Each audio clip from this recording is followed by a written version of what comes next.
Hello guys, welcome to my channel. This is Ehsan, and in today's video we're going to look at this two-stage amplifier and we're going to find the parametric voltage gain of this amplifier. I mean V out divided by V in. If you're new here, please give me a thumbs up and hit the subscribe button and also the notification bell, so whenever I upload a new video you'll be aware of it. Now let's jump into it. So this is a problem from Razavi's book Fundamentals of Microelectronics by Professor Behzad Razavi. Here it says that consider a circuit below where a common source stage M1 and RD1, which is this one here, this is a common source stage, followed by a common gate stage M2 and RD2, which is this one here. This is a common gate stage. Compute the overall gain and assume that lambda equals to 0, which means that I'm going to neglect the channel length modulation. So first of all, I'm going to define this AV equals to V out divided by V in. Now I can rewrite it as, by defining this node X here, Vx divided by V in times V out divided by Vx. Why I rewrite it like this? Because now I can define this as a common source stage and use the formulas for this kind of amplifier, and then we can look at V out divided by Vx, which is this one here, is common gate stage. Just look at the inputs and the outputs of this amplifier. So for the common source stage, I mean the first stage, we can write the formula GM of this, because this is a common source stage with source in the ground. We can just simplify our formula just like this: GM1 times the resistance seen at node X. What are the resistance seen from node X? And bear that in your mind. This is a small signal model, so you had to short circuit the VDD.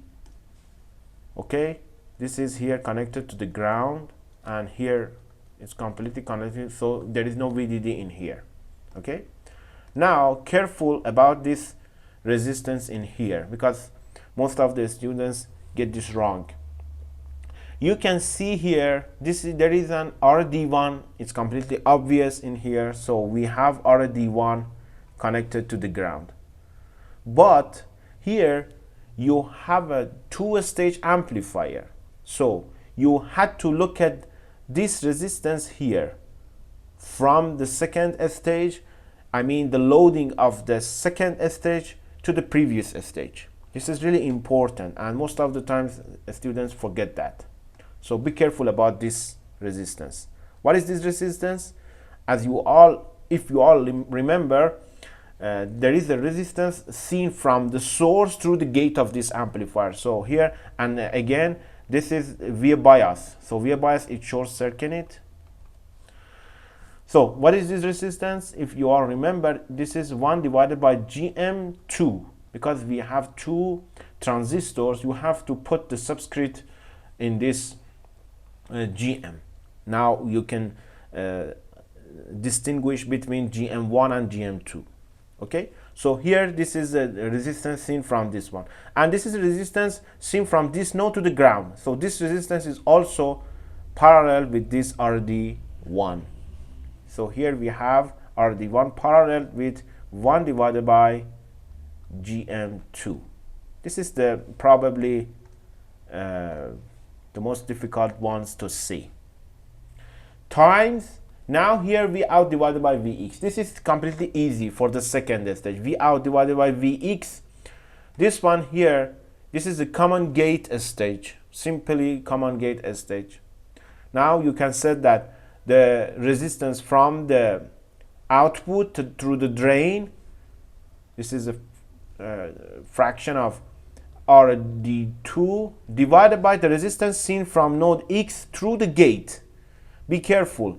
For the second stage, you virtually put this input voltage in here, because you want to calculate the gain of second stage. You're not going to see the resistance behind it. This is not true. Okay, so here this is RD2 divided by just 1 divided by GM2. You're not going to see the RD1 because this RD1 is parallel with this